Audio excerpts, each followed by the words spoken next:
Bonjour à tous, quel plaisir de vous retrouver.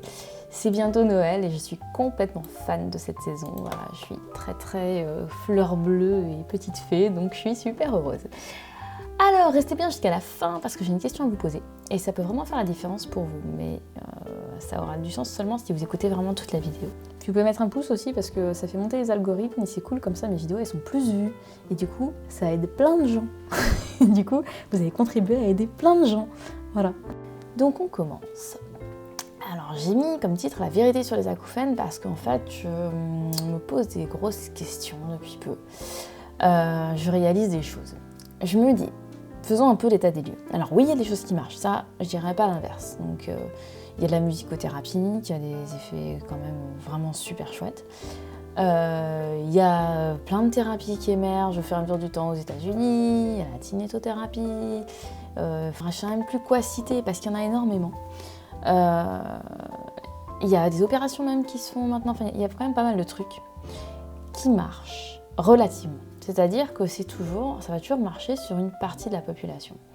La musico par exemple, ça marche très bien alors très bien sur une partie plus infime, on va dire 20 à 30% de la population, plutôt bien sur environ 60% de la population. Donc, ce qui reste quand même un peu moins de la moitié des gens chez qui il n'y a strictement aucun effet, voire même quelquefois une dégradation. À côté de ça, on a les guérisons spontanées. Et il y en a, les guérisons spontanées. Des gens qui, d'un seul coup, n'ont plus d'acouphènes, ils se réveillent, pouf, plus rien. C'est absolument fabuleux. Je souhaite ça à tout le monde. Mais ça pose des questions, quoi. Ce qui est sûr, c'est que votre corps, a la capacité de se régénérer. Le corps, c'est quelque chose de prodigieux. Et alors là, c'est ma croyance, mais je suis convaincue que tout peut se réparer. Absolument tout. Si on laisse cet espace-là au corps. Ça, c'est encore une autre question. Mais voilà, je suis pas étonnée des guérisons spontanées. Et de toute façon, il y a la réalité de l'effet placebo. L'effet placebo, c'est pas une invention, c'est réel. On l'utilise même quand on fait des statistiques. Donc il y a vraiment il y a quelque chose de tout à fait palpable avec l'effet placebo. Il y a eu beaucoup d'études qui ont été faites dessus et vraiment c'est quelque chose qui est assez extraordinaire. Et je m'en suis même à me demander s'il n'y a pas un effet placebo avec la musicothérapie en fait, tout simplement. Parce qu'on a des scans qui prouvent qu'il y a une activité qui se met en place dans le cerveau avec la musicothérapie. On le sait, on voit les résultats, on voit les changements dans le cerveau. Donc je pense qu'il y a un effet de la musique, mais il y a quand même aussi cette question que je me pose, c'est qu'à partir du moment où on change nos croyances, à partir du moment où on va adopter une nouvelle façon de voir, quelque chose de positif, où on commence à croire à sa guérison, l'effet placebo se met en place. Et l'effet placebo, il est visible sur les scans aussi, comme la musicothérapie. Donc je me pose ces questions-là. Je me dis vraiment quel est le pourcentage de la musique, quel est le pourcentage de l'effet placebo. Après, en soi, on s'en fiche. Alors, je veux dire, quelle que soit la méthode que vous utilisez, si vous êtes convaincu que ça va marcher, tant mieux. Il faut y aller à fond. Ça ne remet pas en cause la méthode, parce que peu importe ce que vous utilisez, tant que vous avez des résultats. Alors, là où je bloque, c'est que même avec la musico et avec beaucoup d'outils, après presque 10 années d'échanges avec des acouphéniques et des gens qui ont connu des rémissions et des gens qui ont connu des rémissions spontanées et des gens qui ont connu des rémissions avec la musico, avec plein d'autres techniques, ce que j'entends le plus souvent c'est ah ben ça n'a pas tenu, ah ben c'est revenu. Et moi-même c'est revenu. Moi j'ai été en paix pendant des années, et il y a 2 ans à peu près, j'étais dans une cage d'escalier avec un ami qui a fait claquer un chewing-gum qui a résonné très fort et ça m'a redéclenché une crise d'acouphènes et depuis les acouphènes sont revenus, sont là. Sauf que voilà, moi étant donné que j'accompagne les gens qui ont des acouphènes, je commence à avoir un certain nombre d'outils et de techniques que je peux mettre en place. Donc du coup, mes acouphènes ne me touchent absolument pas. Je m'en fiche complètement et très souvent d'ailleurs ils sont bas parce que j'ai mis suffisamment de choses en place pour que tout aille bien pour moi. Mais j'observe quand même que quand je parle vraiment de la plupart des gens, quand je parle même de personnes qui sont venues me voir, il y a ce truc de rechuter. Alors je me dis ok, il y a des outils qui existent, ça marche pas sur la majorité des gens. Et ces gens-là, et ben, il y a une partie d'eux qui va connaître des rechutes. Donc, outre le fait que c'est un peu agaçant, il y a quand même des questions à se poser, non? Et moi, ça fait déjà un bon moment que je fais un lien fort entre je ne suis pas alignée dans ma vie, je ne suis pas là où je devrais être, je ne fais pas le métier que j'aimerais faire, ou je ne suis pas en bonne relation avec ma fille, mon fils, ou vous voyez, c'est des gros problèmes qu'on peut avoir dans la vie, des choses qui ne sont pas alignées et dans lesquelles on s'entête parce qu'on a beaucoup de croyances et beaucoup de choses qui nous gardent la tête sous l'eau. Et ben, je fais un lien très fort entre le fait de ne pas être aligné dans sa vie et le fait d'avoir des acouphènes. Alors en fait, il y a deux cas de figure. Il y a le cas de figure, finalement, j'accepte mes acouphènes, et ça c'est super bien. Accepter les acouphènes, c'est top. Mais accepter ces acouphènes, ça veut dire que je n'y fais pas attention. Mais s'il y a des amplifications, on va repasser à nouveau par ces phases de deuil, etc., etc., etc. Et il y a les gens qui arrivent à éradiquer leurs acouphènes. Donc en fait, c'est deux choses qui sont à la fois corrélées. Et je pense que le problème, quand on nous dit qu'il faut apprendre à vivre avec, je crois que c'est pas totalement faux quand les ORL disent qu'il faut apprendre à vivre avec.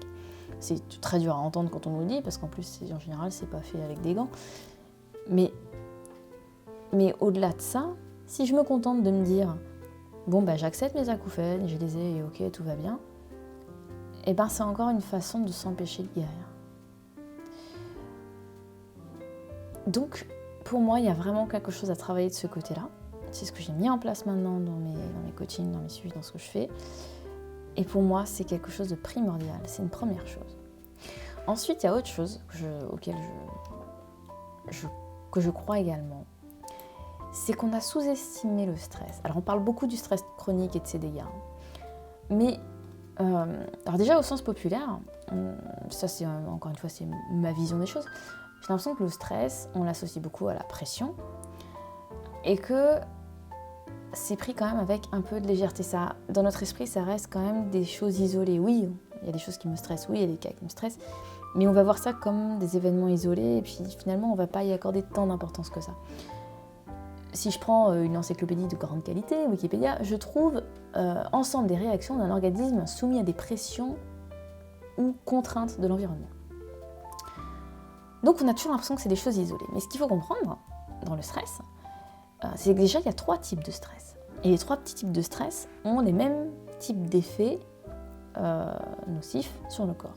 On a le stress physique, les blessures, les chutes, la fatigue, le manque de sommeil. On a les blessures chimiques, les toxines, les rhumes, les virus, le Covid-19, les pesticides, les métaux lourds, les pollutions, la surconsommation alimentaire. Voilà, tout ça, c'est pareil. Ça va jouer, mais ça passe par le chimique. Et puis, on a les stress émotionnels. Donc ça, en général, on connaît tous très très bien. Donc les tragédies familiales, les pertes, problèmes de finances, la parentalité, n'est-ce pas, les changements de carrière, les embouteillages, le fait de se sentir en compétition, voilà, tout ça, c'est des choses qui vont amener un stress. Et un stress, c'est quoi en fait? Un stress, c'est que je me sens menacée, donc je me mets en mode survie. Le mode survie, tout le monde sait, c'est bagarre, fuite, sidération. Qu'est-ce qui se passe quand on se met en mode survie? Le corps va aller mobiliser une énorme quantité d'énergie. Donc on a l'adrénaline qui monte en flèche, on a le cœur et la circulation sanguine qui s'emballent, on a le corps qui produit des acides, on a le sang qui part dans les extrémités, parce qu'il faut être prêt à partir en courant ou prêt à foutre un bon coup de poing à la grosse menace qui est derrière nous. Le truc, c'est qu'en général, la menace, c'est plutôt notre collègue qui nous fait suer, ou notre enfant qui nous gonfle, ou le président qui nous énerve. Enfin voilà, ça peut être plein de choses comme ça, c'est des exemples. Donc voilà, donc on a tous ces effets physiques, et ça demande beaucoup de ressources vitales au corps, comme par exemple les minéraux qui vont tamponner les acides, donc ça demande énormément de ressources au corps. Et après, il faut que le corps retrouve le calme, retrouve l'homéostasie. L'homéostasie, c'est l'état d'équilibre naturel du corps. Donc le corps va se remettre en homéostasie, et tout va bien, sauf que pour la majorité des gens, cet état de stress est quasi permanent en fait. Vous avez une accroche au boulot, puis vous y pensez, et en fait, à chaque fois que vous vivez quelque chose, à chaque fois que vous pensez à quelque chose, votre corps pense que vous êtes en train de le vivre. Ça c'est pareil, ça a été prouvé. À chaque fois que vous pensez à quelque chose qui vous a stressé, qui vous a mis dans une situation où vous étiez mal, votre corps ressort toutes les choses, toutes les ressources, vous remet dans un état de fuite, bagarre, sidération. Parce qu'il croit que vous êtes en train de le revivre. Donc, une accroche au boulot, vous y repensez toute la journée, vous allez dans la voiture pour rentrer chez vous, vous y pensez encore, et en plus vous vous retrouvez dans les bouchons. Ensuite, vous arrivez à la maison, vous avez l'aîné qui a un problème avec l'école, et puis en plus vous avez une prise de bec avec madame, et puis voilà. Donc voilà.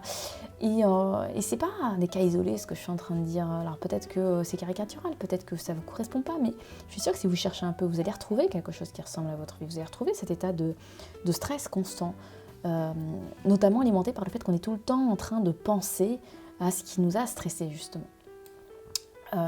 Est-ce qu'on ne serait pas addict au stress quelque part? Et ça, encore une fois, c'est vérifié. On est tellement souvent dans cet état d'énergie forte, en fait, on va provoquer toute une chimie dans le corps. Et en fait, quelque part, il y a des personnes qui vont devenir addictes à cette chimie et qui vont provoquer volontairement cette situation de stress pour faire remonter toute cette chimie. Alors, les émotions de survie, c'est les émotions qui vont faire générer des hormones de stress. C'est pas compliqué, c'est la colère, l'agressivité, la haine, la frustration, l'impatience, le ressentiment, la compétition, l'envie, la jalousie, la peur, l'anxiété, la peine, l'inquiétude, la souffrance, la culpabilité, la honte, le désespoir et le sentiment d'impuissance. Bon, j'en ai peut-être oublié un ou deux. Mais si vous me dites que vos vies sont loin de cet ensemble d'émotions à 95% du temps, bah déjà bravo, parce que c'est super chouette. Moi, j'y suis pas. et non, bah c'est... Voilà, mais soyons honnêtes sur nos vies, posez un regard honnête sur vos vies et posez-vous vraiment la question, est-ce que vous vous sentez dans ces émotions souvent? Et si vous vous sentez dans ces émotions souvent, c'est que vous êtes en stress souvent. Et est-ce que vous repensez aux situations qui ont généré ces émotions? Ce qui peut être intéressant, c'est de vous poser les questions, à quelles émotions est-ce que vous êtes addict? S'il y a addiction. Donc voilà. Pour revenir aux acouphènes, eh bien, du coup, étant donné qu'on sait que le stress est générateur d'acouphènes, ça a été dit et redit, est-ce que vous gérez votre stress à la hauteur de ce qu'il faudrait? Autrement dit, la source. Parce que c'est bien de mettre des choses en place, c'est bien de faire de la sophrologie, c'est bien de faire de la respiration, c'est bien de faire de la méditation. Mais est-ce que vous allez travailler les émotions à la source? Est-ce que vous allez travailler ce qui pose problème à la source? Et ça revient un peu à ce que je disais tout à l'heure. Si on n'est pas dans sa vie, si on n'est pas aligné dans ce qu'on aime, on est stressé forcément si on ne se sent pas à sa place. Donc, en fait, c'est là qu'on voit qu'il y a vraiment des choses à faire. Vraiment des choses à faire. Mais on n'est pas ici pour vivre ça. Enfin, vous êtes venu ici pour vivre ça, vous? Pour vivre une vie comme ça? Une vie de stress? Une vie que vous n'aimez pas? Une vie où vous n'aimez pas des choses? Non! On est là pour vivre une vie chouette, une vie qu'on aime, une vie dont on est fier. Donc, pour moi, les acouphènes, ils sont là pour hurler à nos oreilles. Hey, t'es pas au bon endroit là. Bouge, fais quelque chose. Encore une fois, c'est ma vision. Mais on voit les résultats. On voit ce qui se passe chez des gens qui embrassent vraiment la vie pour laquelle ils sont faits. Je vous jure, il y a des miracles. Et je parle pas que des acouphènes. Il y a des miracles au niveau des cancers, il y a des miracles au niveau de tout plein de maladies. Il y a vraiment des choses extraordinaires qui se passent dans le monde. Dès l'instant où l'on est à sa place, dès l'instant où on gère ses émotions, dès l'instant où on arrête d'être la proie de nos pensées, la proie de nos maladies. C'est important tout ça. C'est pour ça que je me dis, et si quelque part les ORL avaient raison, apprenez à vivre avec. Alors, pas, comme je disais, pas dans le sens où on accepte et du coup, c'est comme ça et puis on accepte la situation et du coup on subit quelque part la situation, enfin on la dépasse, mais ça reste tel quel en fait. Les acouphènes sont toujours là. Voire on attend le miracle, la solution miracle, le traitement miracle qui viendra de je ne sais où. Ou alors, c'est là où je vais vous poser cette question. Alors mettez-moi la réponse dans les commentaires, parce que quand même c'est une question qui me trotte depuis un petit moment. Je la pose maintenant en coaching, mais j'aimerais bien avoir plus de réponses. Imaginons que demain, vous n'avez plus d'acouphènes. Demain c'est fini, terminé, plus d'acouphènes. Vous revenez à votre vie d'avant. Ou alors, vous avez toujours vos acouphènes, mais par contre vous transformez votre vie. Vous osez aller vers ce qui vous fait vraiment rêver et vous prenez un nouveau départ. Qu'est-ce que vous choisissez ? Voilà, merci de répondre dans les commentaires. Je vous souhaite une magnifique, magnifique fin de journée. Je vous embrasse, je vous aime et je vous dis à bientôt. Salut!